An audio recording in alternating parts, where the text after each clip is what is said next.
This is about 2,000 years ago in Ireland, Scotland, Wales. It started as a time of year called Samhain, or Summer's End, around November 1st in northwestern Europe. And it was time to feast and drink, have fun, tell stories.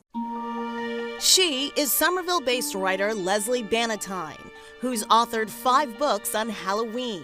She says Halloween has its roots in the pagan Celtic enclaves of northwestern Europe. And it was also a time when the supernatural could come out into our world and be seen. And so it had a kind of otherworldly sense to it.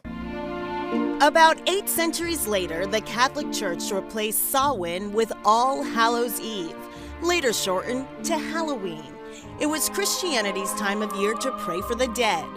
Halloween started becoming a party holiday in this country after the Civil War.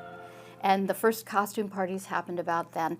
They were thrown by Victorians who had read about this quaint holiday from Scotland or Ireland that was rural and romantic, and they wanted to throw Halloween-themed parties. In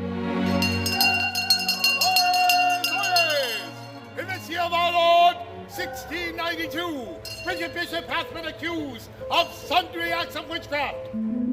Salem, a city cloaked in grim history and ghost stories sparked by an unpleasant era in our country's past. 1692, there were 19 innocent men and women who were executed for witchcraft. They were pulled from their families, put into this horrible witch dungeon, and then they were hanged publicly.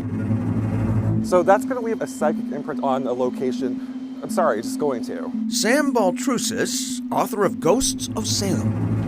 Anywhere you go, there's a ghost story associated with a building in Salem, including the Charter Street burial ground. This area is known as a very haunted spot in Salem, Massachusetts. In fact, there's a report of a woman, a lady in white, that appears right by the Mary Corey grave. Mary Corey was the second wife to Giles Corey. He was a gentleman who was pressed to death over a 2-day period. The gruesome execution tainted the town, and the energy left from it lurks centuries later, says Baltrusis. If you were pressed to death over a 2-day period, wouldn't you stay?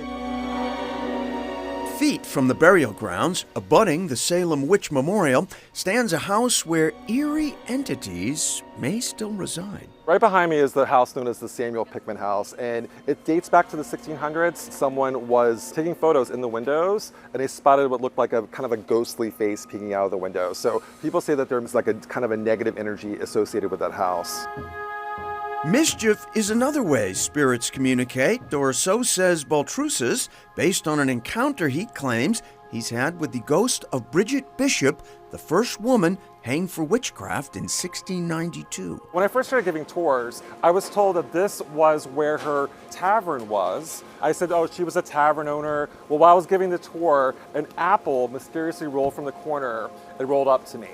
Now, as you can see, there are no apple trees here. I found out later that this actually was Bridget Bishop's apple orchard. So she was letting me know that I got the information incorrect. Sneaky spirits may also be at play close by, inside Salem's witch house. I myself, just last week, saw the bed warmers in the 2 bedrooms, 2 different days, just start circling on their own. There was no air conditioning flowing on it. There weren't people around stepping on any of the boards strange. They just started circling. I was just like, okay, hi. But wait. There's more. One of the guides has seen a door open and close by itself.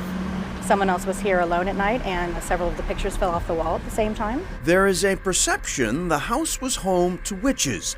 To the contrary, says Marshall. It's the 17th century home of Jonathan Corwin, one of the judges during the witch trials.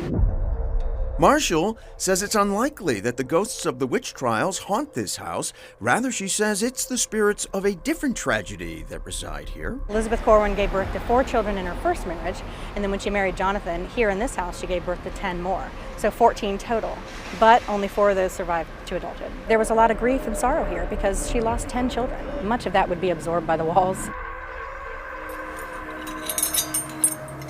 10 Federal Street appears to be a standard office building, but something wicked may linger deep in the foundation. This building is on the site of what would have been the Salem jail in 1692. The jail in 1692 was the place where a lot of the victims from the Salem witch trials were either held temporarily, were jailed here, and then also held before their execution dates. After the witch trials, the sprawling property evolved, the jail replaced by a private home, that home later demolished to build the present-day structure. Portions of the old dungeons were discovered deep in the ground. I mean, I can see where people would say they feel paranormal energy. We tend to focus obviously more on the history, but I do understand that this was a place where some people were very upset about the fact that they were being accused of something they didn't do. Whether you're a believer in the supernatural or a skeptic, our guides say it's tough to deny the intrigue of Salem's haunted stories. Salem is a perfect example of a city embracing its darker history.